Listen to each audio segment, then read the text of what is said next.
Le savais-tu? Les Amish cultivent mieux, et sans machines, ni produits chimiques. Alors que beaucoup dépensent des fortunes en engrais et technologies agricoles, les Amish s'appuient sur des méthodes ancestrales qui surpassent n'importe quel jardin moderne. Ils ne cherchent pas à dominer la nature, ils s'allient à elle, une approche silencieuse, durable et étonnamment efficace qui prouve qu'avec moins d'efforts, bien appliqués, on peut obtenir des résultats extraordinaires. Engrais naturel, zéro dépense. Promène-toi dans un jardin Amish à la fin du printemps ou au début de l'automne et tu verras un rituel qui transforme une terre ordinaire en or agricole, 2 fois par an, pas plus. Pas moins, les familles Amish épandent méthodiquement du fumier de cheval vieilli sur leurs parcelles. Au printemps, ce fumier nourrit le sol au moment où il se réveille, et à l'automne, il se décompose lentement pendant l'hiver pour créer un humus riche, prêt pour la saison suivante. Alors que les jardiniers modernes dépensent plus de 200 $ par saison en engrais et en améliorateurs de sol, les Amish ne dépensent rien du tout. Leurs chevaux produisent tout l'engrais dont ils ont besoin. Et comme les écuries sont nettoyées quotidiennement, le fumier est déjà pré-composté. Inutile d'acheter des produits coûteux ou de gérer un compost compliqué. Compostage direct et pratique. Chez les Amish, les restes de cuisine, épluchures, marcs de café, coquilles d'œufs, ne vont pas dans un bac à compost séparé. Ils sont déposés directement dans des rangées désignées du jardin, où ils se décomposent sur place, exactement là où pousseront les futures récoltes. Cela évite de retourner les tas de compost et apporte les nutriments directement à la source.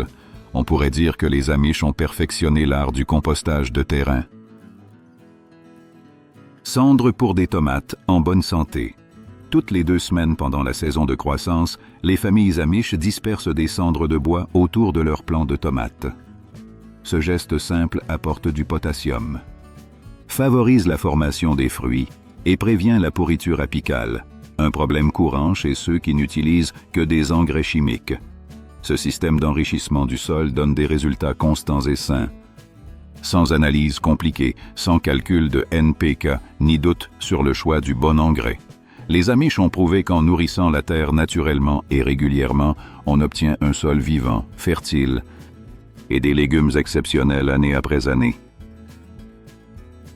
Le moment parfait pour planter.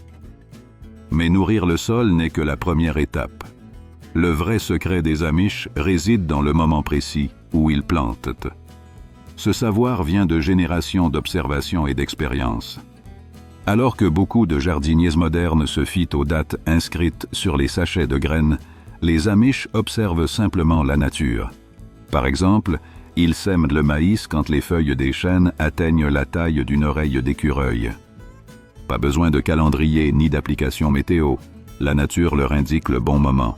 Cette méthode fonctionne parce que les arbres se réveillent selon la température du sol et non celle de l'air. Quand les feuilles de chêne atteignent cette taille, la terre est suffisamment chaude pour permettre une germination rapide du maïs, au lieu de laisser les graines pourrir dans un sol froid et humide. C'est une prévision météo gratuite, et souvent bien plus fiable que les applications modernes. Racines douces et précises. Les légumes racines suivent un calendrier différent.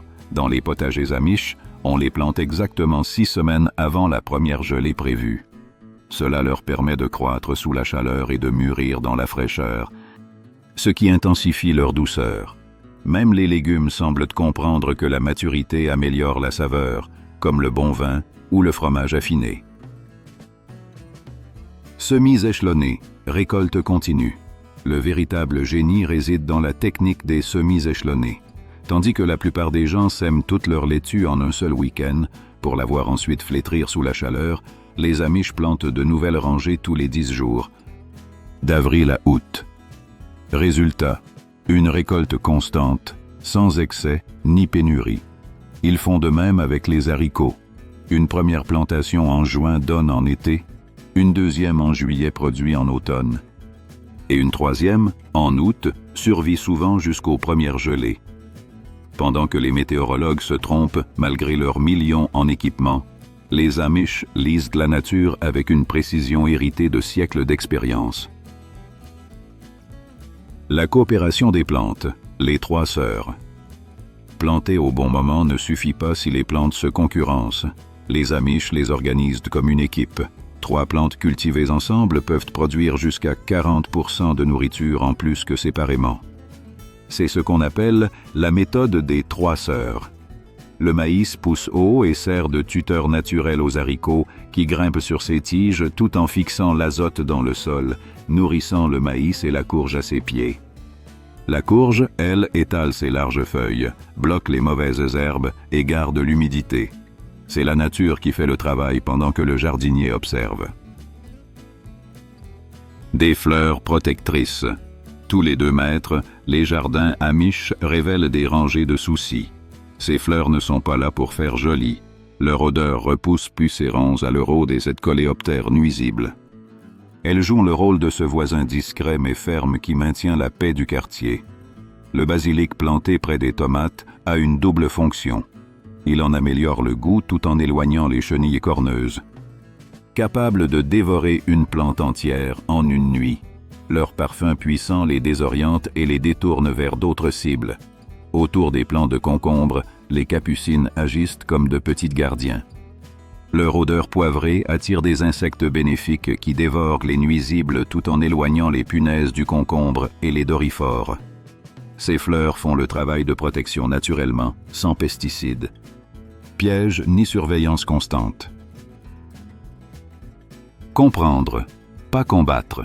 Le secret du succès réside dans la compréhension des relations entre plantes, savoir lesquelles s'aident et lesquelles se nuisent. Quand les légumes travaillent en équipe, ils se protègent pratiquement seuls. Et bien sûr, toute équipe a besoin d'eau. Là aussi, les Amish ont mis au point un système d'irrigation efficace qui réduit leur travail de moitié. Arrosage, profond et précis. Les Amish arrosent en profondeur 2 fois par semaine, bien plus efficace que d'arroser un peu chaque jour. Quand l'eau pénètre jusqu'à 30 cm de profondeur, les racines deviennent solides et résistantes. À l'inverse, un arrosage superficiel quotidien produit des racines faibles, confinées à la couche supérieure du sol, qui se dessèchent dès que la surface devient sèche. De plus, les Amish n'arrosent jamais par-dessus les plantes, toujours au niveau du sol. Ce simple changement réduit les maladies de 80%. Les feuilles mouillées, surtout par temps humides, sont le terrain idéal pour le mildiou, la tache foliaire ou la rouille. En arrosant la terre et non les feuilles, beaucoup de ces problèmes disparaissent d'eux-mêmes. Pour eux, bien arrosé, c'est comme un bon mariage, profond, constant et centré sur ce qui compte vraiment. Le pouvoir du paillis, mulch. Appliquer une couche de 7 à 8 cm de matière organique autour de chaque plante réduit les besoins en arrosage de moitié. Le paillis agit comme une couverture qui empêche l'humidité du sol de s'évaporer. Les tontes de gazon, les feuilles broyées ou la paille fonctionnent parfaitement. En plus, ce matériau se décompose lentement, nourrissant le sol tout en préservant l'eau. Récupérer l'eau de pluie. Pendant que certains laissent que la pluie s'écouler vers les égouts, les Amish placent des barils sous les gouttières, reliés à de simples tuyaux. Un seul centimètre de pluie sur un toit de 100 mètres carrés génère environ 2270 litres d'eau, assez pour arroser un grand potager pendant 2 semaines de sécheresse.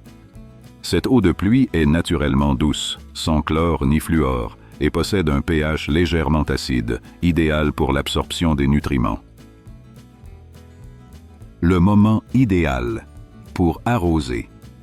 Aussi important que la manière d'arroser, c'est le moment où on le fait. Arroser le matin permet aux plantes de sécher durant la journée, réduisant les risques de maladies. Arroser au crépuscule, en revanche, laisse les feuilles humides toute la nuit, un environnement parfait pour les champignons. Cette approche imite le cycle naturel. Une pluie abondante suivie de jours secs rend les plantes plus fortes et plus résistantes que celles choyées par des arrosages quotidiens. Des graines adaptées à leur sol. Même le meilleur système d'irrigation devient inutile quand on cultive des plantes adaptées à son propre terrain. Les graines conservées d'année en année, choisies sur les plantes les plus robustes et productives, donnent des légumes qui s'améliorent avec le temps. Alors que beaucoup achètent de nouvelles graines chaque printemps, les communautés Amish perfectionnent leurs variétés depuis des décennies. Par exemple, les graines de haricots conservées pendant plus de 5 ans dépassent systématiquement les variétés commerciales dans les mêmes conditions. Elles s'adaptent peu à peu au sol, au climat et aux méthodes de culture locales, devenant chaque génération plus efficace. Comment ils conservent leurs graines? Des moustiquaires placés dans les greniers offrent des conditions parfaites pour le séchage des graines. Chaud mais pas brûlant, bien ventilé et à l'abri du soleil direct. Les graines sèchent uniformément en 2 ou 3 semaines. Conserver des graines, c'est un peu comme élever des enfants. On garde les meilleures qualités et on espère qu'elles n'hériteront pas des défauts. Les graines de tomates, par exemple, nécessitent une courte fermentation.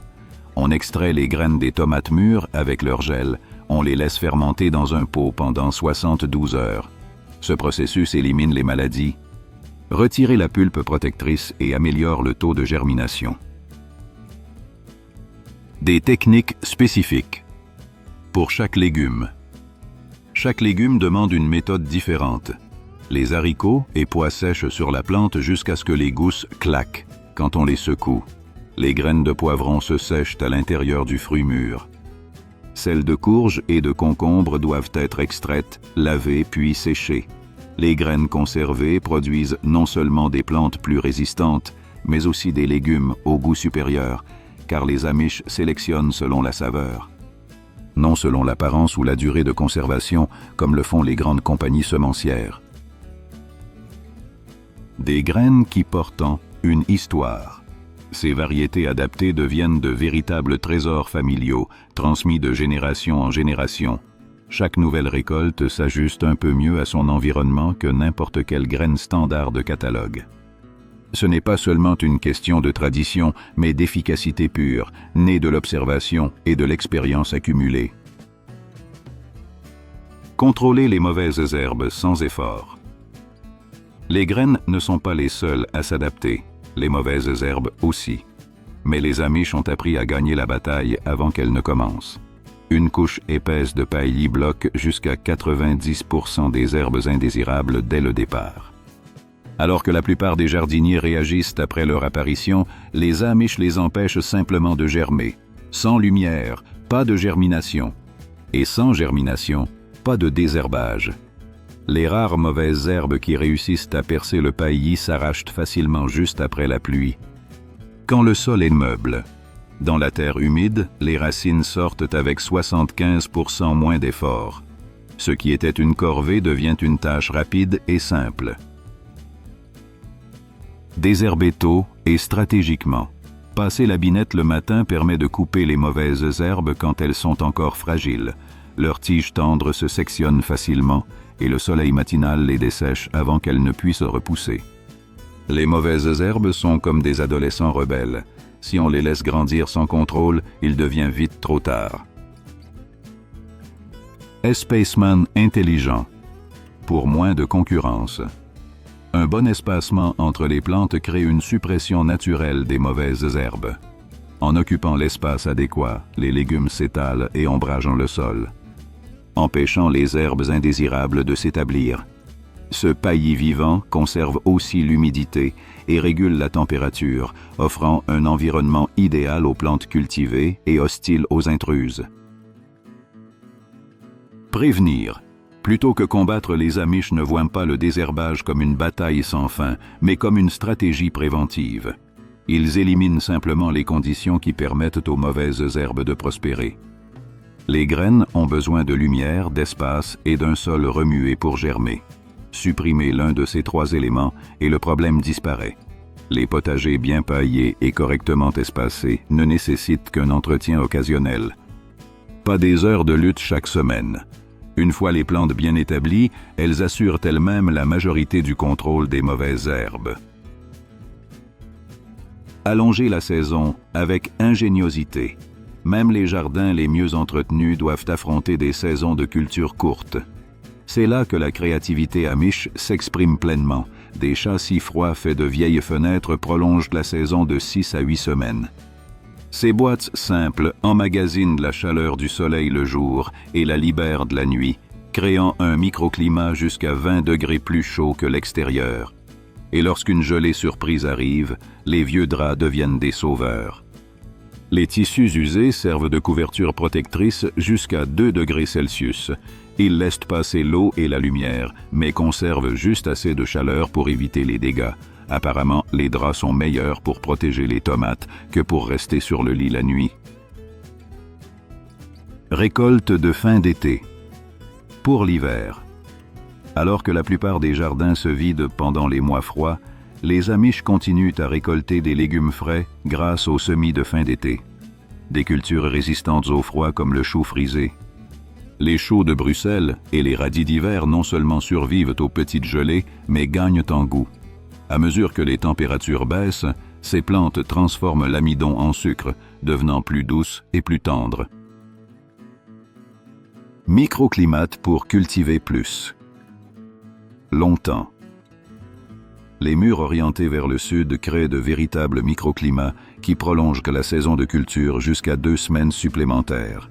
Les murs en pierre ou en briques absorbent la chaleur pendant la journée et la restituent la nuit, protégeant les plantes des variations brusques de température. Un plant de tomates placé près d'un mur chaud peut continuer à fructifier plusieurs semaines après que ceux du potager ouvert aient succombé au gel. Ces zones abritées bloquent aussi les vents froids qui fatiguent les plantes même lorsque la température reste positive. Le vent peut refroidir les légumes comme il le fait pour nous, augmentant leur stress et freinant leur croissance. Structure simple. Résultat professionnel. Les Amish utilisent des châssis froids inclinés, construits contre des bâtiments existants. Fabriqués à partir de fenêtres recyclées et de matériaux réutilisés, ils combinent la protection du mur et la chaleur solaire. Peu coûteux à réaliser, ils offrent pourtant des résultats comparables à ceux d'une serre professionnelle.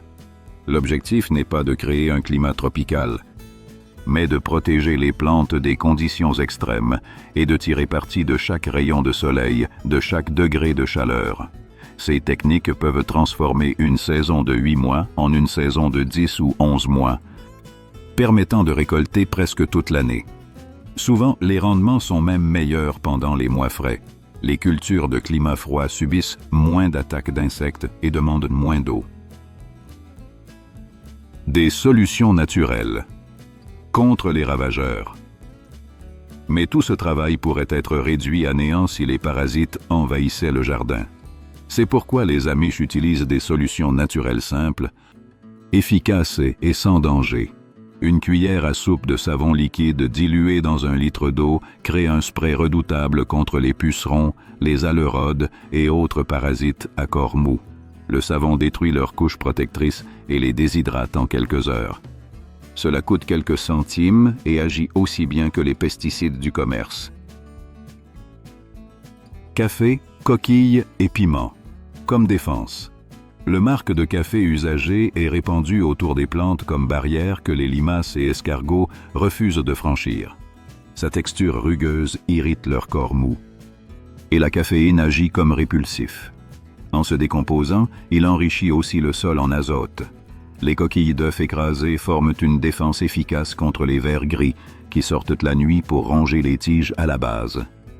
Ces chenilles évitent les bords coupants, tandis que le calcium libéré par les coquilles prévient la pourriture apicale des tomates et poivrons. En somme, les Amish transforment les restes du petit déjeuner en un système de sécurité végétale ingénieux.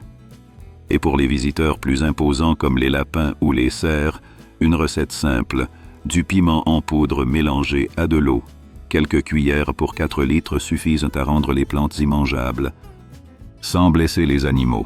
La pluie le rince, mais une nouvelle application hebdomadaire maintient la protection active toute la saison. Sûr. Pour les plantes, implacable pour les parasites. Ces défenses naturelles fonctionnent car elles ciblent le comportement des ravageurs, pas tous les insectes. Les abeilles et les coccinelles ignorent les feuilles savonneuses, tandis que les nuisibles disparaissent. Pas besoin d'équipement spécial ni de combinaison de protection. Presque tous les ingrédients se trouvent dans la cuisine. rendant la lutte antiparasitaire aussi simple que préparer un repas. La force de la communauté. Le jardinage et la lutte contre les ravageurs deviennent encore plus efficaces en groupe. Dans les communautés amish, le travail collectif décuple les résultats. Au moment des semis, OK. Les voisins s'entraident pour préparer plusieurs jardins en une seule journée.